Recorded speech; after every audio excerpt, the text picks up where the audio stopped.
저는 난에 대해서 잘 모르지만 난을 키우는 분들의 이야기를 들어보면 이 난 중에서 제일 고상하고 향이 우아한 것은 풍란이라고 합니다.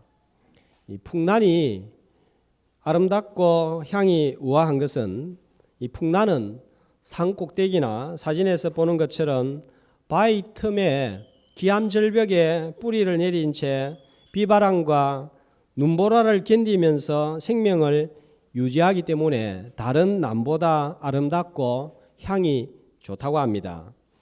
뿌리가 없는 나무는 없습니다. 모든 나무나 꽃이나 식물이나 전부 다 뿌리를 가지고 있습니다. 그러나 이 뿌리를 어디에 어떻게 내리고 있느냐에 따라서 보이는 모양과 향기와 열매가 다르고 사용 용도도 다 다른 거예요. 인간사회에서도 사람이 어디에서 태어나고 어디에서 자라고 무엇을 배우느냐가 중요하기 때문에 이 근본을 중시합니다. 그래서 옛날에 어른들이 결혼할 때 집안을 알아보고 성장 과정을 따지는 이유가 여기에 있습니다. 사람도 뿌리를 어디에 두었느냐에 따라서 삶의 질이 달라지고 삶의 향기가 다릅니다. 오늘은 예수님께서 이 세상에 오심을 축하하기 위하여 성탄 감사 예배로 드립니다. 이 땅에 수많은 사람들이 왔다 갔습니다. 그러나 예수님보다 위대한 영향을 끼치거나 삶의 향기를 온 세상에 남긴 분은 없습니다. 출생의 뿌리, 삶의 뿌리가 달랐기 때문입니다. 이 세상에 대단한 업적을 남긴 사람들 많습니다. 이집트의 피라미드의 주인들을 한번 생각해 보세요. 2.5톤짜리 돌 250만 개를 쌓아서 20년에 걸쳐서 수만 명이 동원이 되어서 거창한 무덤을 만들 정도로 대단했어요. 로마의 황제들을 또 한번 보세요. 전 세계를 통치하기 위해서 9만 킬로미터에 이르는 도로를 닦았습니다. 그러나 그들이 남긴 대단한 업적과 그들의 위대함이 어디에 있습니까? 지금 그들이 어디에 있습니까? 지금은 그들의 흔적도 찾아보기 힘듭니다. 크고 대단한 피라미드 주인이 누구인지 모른 채 사막에 덩그러니 방치되고 있습니다. 로마의 황제들 중에서 로마의 최고의 평화를 가져다 준 아우구스투스 황제 지금 어디에 있습니까? 사진에 보시는 것처럼 로마에 가면 이 아우구스투스 왕의 무덤이 있는데 저렇게 잡초만 나 있고 풀만 무성하게 나 있고 사람들이 지나가면서 이게 그 왕의 무덤인가 할 정도로 폐허가 되고 말았습니다. 우리 예수님은 피라미드 같은 거대한 무덤도 없었습니다. 대단한 도로를 닦지도 않았습니다. 아무것도 남기지 않았지만 모든 것을 남겼습니다. 그 흔적이 어디에 있습니까? 2000년이 지났지만 성탄절이 되면 온 세상이 축하를 하고 경배를 드립니다.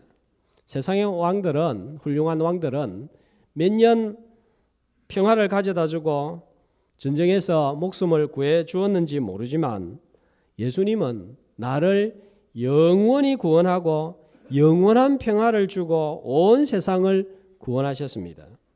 예수님께서 온 세상을 구원하고 수천 년이 지나도 영원히 모든 사람의 경배의 대상이 될 수 있었던 이유는 뿌리가 달랐기 때문이에요. 오늘 말씀을 보시기를 바랍니다. 1절은 읽어보면 표현이 조금 어렵게 나와 있는데 10절을 한번 보겠습니다. 여기 10절 말씀해 보면 오실 예수님을 가리켜서 싹으로 표현을 하고 있습니다. 그런데 이 싹이 어디에서 났다고 그러죠? 10절 말씀해 보면 그날의 이새의 뿌리에서 이새의 뿌리입니다. 여러분 이새는 누구죠? 다윗의 아버지입니다. 베들레헴, 조그만 베들레헴 동네에서 농사짓고 양을 키우는 아주 평범한 사람입니다. 지금으로 말하면 흙수저 인생입니다. 그리고 대단한 인생을 산 것도 아니에요. 자, 이런 출신으로부터, 이런 사람으로부터 온 세상을 변화시키는 엄청난 일은 기대할 수 없습니다. 그런데 어떤 일이 발생했습니까? 마태복음 1장 1절에 보면 예수님의 족보가 나오는데, 자, 그 조상을 이렇게 소개하고 있습니다. 아브라함과 다윗의 자손 예수 그리스도의 계보라. 다윗이 태어나고, 자, 이새의 아들 다윗이 태어나고 후손을 통해서 세상을 구원하는 예수님이 오셨다는 거예요. 별 볼 일 없는 가문을 통해서 세상을 구원하는 엄청난 일이 일어났습니다. 자, 어떻게 이런 일이 가능했을까요? 뿌리 때문입니다.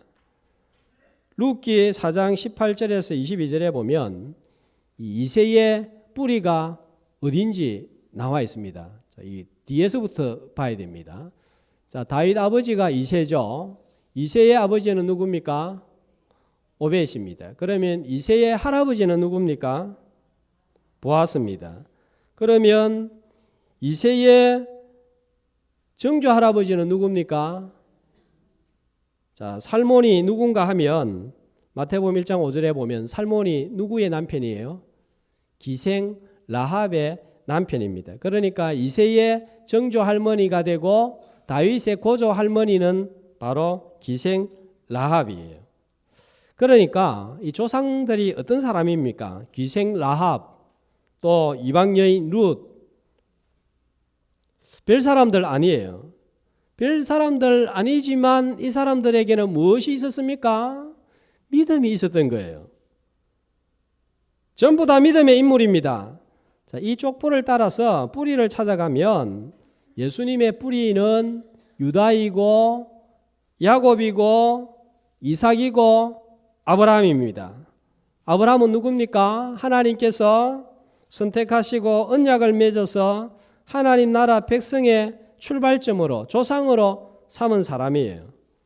자, 누가복음 3장 38절에는 또 이 뿌리를 찾아가 봅니다. 누가복음 3장 38절에 자, 이렇게 말씀하고 있습니다. 같이 그 위는 에노스요, 그 위는 셋이요, 그 위는 아담이요, 그 위는, 그러니까 아브라함, 이새, 다윗 어디로부터 그 뿌리를 두고 있습니까? 하나님이에요. 언약의 뿌리입니다. 이새라는 사람이 보잘것없는 존재지만 하나님께 믿음으로 언약의 뿌리를 내리고 있으니까 참 흙수저 인생 이새의 줄기를 통해서 크고 놀라운 일이 일어난 거예요. 외적으로 약하고 보잘것없어도 하나님께 뿌리를 내리고 있는 사람들은 은혜를 받고 복을 받습니다. 창세기 49장 22절에 보면 요셉이 복을 받은 이유를 이렇게 말씀하고 있습니다. 함께 요셉은 무성한 가지 곧 생 곁에 무성한 가지라 그 가지가 담을 넘었도다. 예, 요셉이 번창하고 번영해서 받은 복이 요셉에게 머무르지 아니하고 담장을 넘어서 애굽에서 온 세상으로 번져 나갈 수 있었던 이유를 뭐라고 밝히고 있습니까? 왜 그렇게 무성한 가지가 될 수 있었죠? 생 곁에 셈이 되시는 하나님께 뿌리를 내리고 있었기 때문입니다. 이사야 53장 2절에 보면 예수님을 이렇게 묘사하고 있습니다. 같이 그는 연한 순 같고 마른 땅에서 나온 뿌리 같아서 고운 모양도 없고 풍채도 없었은즉 우리가 보기에 흠모할 만한 아름다운 것이 없도다. 이 말씀에 의하면 우리 예수님 어떤 분으로 생각합니까? 근엄하고 빛이 나고 저런 얼굴이었으면 좋겠다. 그런 상상을 완전히 뒤집어 버리죠. 아무도 나는 예수님 얼굴 저런 외모 가지고 싶다 싶은 마음이 안 드는 그런 외모예요. 초라했습니다. 예수님의 출생 자체가 너무너무 초락했습니다. 태어날 곳이 없어서 방이 없어서 말구유에서 태어났습니다. 직업도 천했습니다. 목수로 살았습니다. 태어날 곳도 베들레헴이라는 정말 조그만 동네였습니다. 자란 곳도 가난하고 그저 그런 사람들이 모여 사는 나사렛입니다. 나사렛에서 뭐 좋은 게 나겠느냐, 선한 게 나겠느냐, 이렇게 할 정도로 무시받는 마을이었습니다.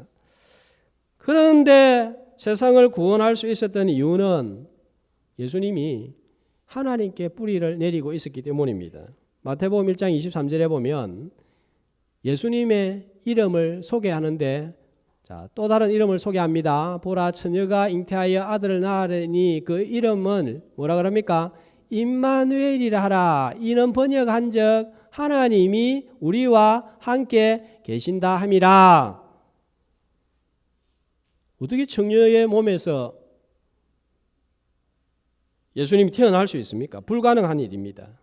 그러나 하나님의 역사하심이, 하나님께 뿌리를 내리고 있으니까 불가능을 가능케 하는 그런 전능한 역사가 일어난 거예요. 자, 우리 구원의 뿌리가 중요합니다. 구원의 뿌리를 어디에 두고 있느냐에 따라서 구원을 받을 수도 있고 구원을 못 받을 수도 있는 거예요. 세상의 종교는 구원의 뿌리, 영생의 뿌리를 어디에 두고 있습니까? 자기한테 두고 있는 거예요. 내가 노력하고 내가 다른 사람을 도와주고 내가 선하게 살고 내가 의롭게 살아서 구원을 받으려고 합니다. 그러니까 여기에 구원의 뿌리를 두고 있으면 어떻게 되겠어요? 늘 불안하고 늘 흔들리는 거예요. 왜 그럴까요? 내가 늘 불안하고 내가 늘 흔들리기 때문입니다. 나는 어떤 날은 천사 같은 모습도 보이지만 많은 날들은 어떤 모습을 보입니까? 마귀 같은 모습을 보이는 거예요. 이런 일을 의지해 가지고는 구원 얻을 수 없는 거예요. 자, 미국으로 가는 방법은 두 가지입니다. 한 가지는 내가 스스로 헤엄을 쳐가지고 미국 가는 길이고, 또 하나는 배를 타고 가는 방법이 있습니다. 아무리 수영을 잘하는 사람도 헤엄을 쳐가지고 태평양을 건너가다 보면 어떻게 되겠어요? 잘하는 사람, 진짜 수영 잘하는 사람은 제주도까지는 갔다가 제주도에서 일본쯤 가면은 그냥 빠져 죽고 마는 거예요. 미국에 도착할 수 없습니다. 도착할 수 있는 방법은 뭐예요? 내 몸을 배에 싣고 배를 타고 가는 거예요. 그러면 내가 수영할 필요 없습니다. 그렇기 때문에 태평양 건너 미국에 도착하느냐 못하느냐는 어떤 방법을 선택하느냐에 달려 있습니다. 스스로 수영해서 미국 갈 것인가, 아니면 배를 타고 도착할 것인가, 도착 여부는 바른 선택에 달려 있습니다. 예수님은 영원한 천국에 도달할 수 있는 길을 닦았습니다. 그래서 자신을 가리켜서 내가 곧 길이요, 그렇게 말씀하고 있습니다. 내 스스로의 노력으로 천국에 도달할 것인가, 아니면 예수님이라는 구원의 방주 배를 타고 갈 것인가. 자, 이 뿌리를 어디에 내리느냐에 따라서 구원을 얻을 수도 있고 못 얻을 수도 있는 거예요. 내 스스로의 봉사나 선한 행위에 뿌리를 내리고 있다면 절대로 구원을 얻을 수 없습니다. 예수님께 뿌리를 내릴 때에 구원의 자리에 이르게 되는 거예요. 이미 구원받은 성도들은 삶의 뿌리를 어디에 내려야 되는가, 또 이것도 생각해야 됩니다. 삶의 뿌리 어디에 두고 있습니까? 내 자신입니까? 아니면 예수님이십니까? 예수님께 뿌리를 내리면 주님이 도와주십니다. 전능하신 하나님께서 지키시고 보호하시기 때문입니다. 오늘 성탄절 맞이하여서 구원의 뿌리, 내 삶의 뿌리를 하나님께 내리는 복된 시간이 되시기를 축복합니다. 자, 뿌리를 바로 내리면 어떤 일이 일어나죠? 자, 뿌리를 내리면 싹이 납니다. 그런데 뿌리를 깊이 내리고 바로 내리고 있으면 이 싹은 싹으로 멈추는 게 아니에요. 어떻게 되죠? 자라는 거예요. 1절 말씀 보니까 한 싹이 나며 그 뿌리에서 한 가지가 나서 가지가 나는 거예요. 그러나 물이 없는 곳에 뿌리를 내리면 얼마 가지 못해서 말라 비틀어져 죽습니다. 그러나 뿌리를 잘 내리면 든든하게 크게 성장합니다. 대나무 중에 중국의 유명한 대나무 모소 대나무라는 나무가 있는데 이 성장 과정이 특이한 것으로 잘 알려져 있습니다.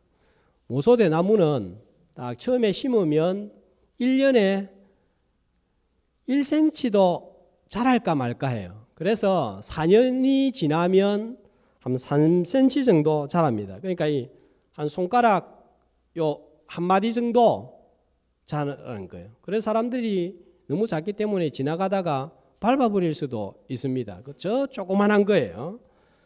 그런데 5년째가 되면 4년이 지나고 5년째가 되면 하루에 몇 cm씩 자라냐 하면 15cm씩, 많이 자라면 30cm씩 자라서 6주 만에 대나무가 15m, 20m, 큰 나무는 30m까지도 자란다고 합니다. 그야말로 폭풍 성장을 하는 거예요. 겨우 3cm에 불과한 대나무가 2달 만에 20m, 30m로 자라는 비결은 뿌리에 있습니다. 처음에는 위로는 1년에 1cm 자랄까 말까 하지만 4년간 땅으로 뿌리를 깊이 내립니다. 그래서 5년째가 되면 사방으로 내린 뿌리를 통해서 땅 속의 영양분을 전부 흡수해서 폭풍 성장을 하는 거예요. 지금까지 대단한 나라, 초강대국이라는 나라들이 많이 세워졌습니다. 애굽, 아수르, 바벨론, 지금부터 3,000년, 4,000년 전에 온 세상을 지배했습니다. 그 다음에는 헬라, 로마가 온 세상을 지배할 때에 그 나라들은 영원할 것 같았습니다. 공산주의도 대단했습니다. 그러나 지금은 전부 무너지고 없습니다. 이유가 뭡니까? 뿌리를 잘못 내려서 그런 거예요. 인본주의라는 뿌리에 근거를 두었습니다. 인본주의는 순간적으로 대단한 것 같고 영원할 것 같지만 곧 무너지고 맙니다. 그러나 시편 145편 13절에 보니까 하나님의 나라를 이렇게 말씀하고 있습니다. 함께 주의 나라는 영원한 나라이니 주의 통치는 대대에 이르리라. 주님의 나라는 무너지지 않습니다. 영원합니다. 이유는 하나님께 뿌리를 내리고 있기 때문입니다. 어디에 나는 뿌리를 내리고 삽니까? 내 마음은 어디에다가 뿌리를 내리고 있습니까? 가만 생각해 보면 내가 지금 어디에 뿌리를 내리고 있는지 알 수 있습니다. 세상적인 쾌락, 사람의 인정과 칭찬, 이 보이는 것에 뿌리를 내리고 있지 않습니까? 인간적인 성공의 혈안이 되어서 뿌리를 내리고 있지 않습니까? 이기심, 욕심, 못된 자아에 내 마음에 뿌리를 내리고 있지 않습니까? 자, 지금은 좋은데 이거 다 무너지고 사라질 거예요. 뿌리를 내리되 깊이 내려야 됩니다. 자, 여기 계신 분들 정도 되면 다 하나님께 조금씩 뿌리를 내리고 있습니다. 그러나 얼마나 깊이 내리고 있느냐 하는 거예요. 얼마나 단단히 뿌리를 내리고 있느냐 하는 것입니다. 깊이 주님께 뿌리를 내리는 흔들리지 않는 그런 믿음의 소유자들이 되시기를 축복합니다. 자, 바르게 뿌리를 내리면 싹이 나고 그 다음에 자랍니다. 그 다음에 1절 말씀에 보면 어떻게 되죠? 어떻게 되죠? 결실을 할 것이요 열매를 맺습니다. 뿌리를 바르게 내리지 못하니까 바른 열매를 맺지 못합니다. 자, 콩 심은데 콩 나고 팥 심은데 팥 난다 했습니다. 거짓말을 심으면 거짓말이 나고 뿌리를 심으면 뿌리가 납니다. 예수님을 한번 잘 생각해 보세요. 오실 때에 어떤 모습으로 오셨지요? 어떤 모습을 취해서 이 세상에 오셨습니까?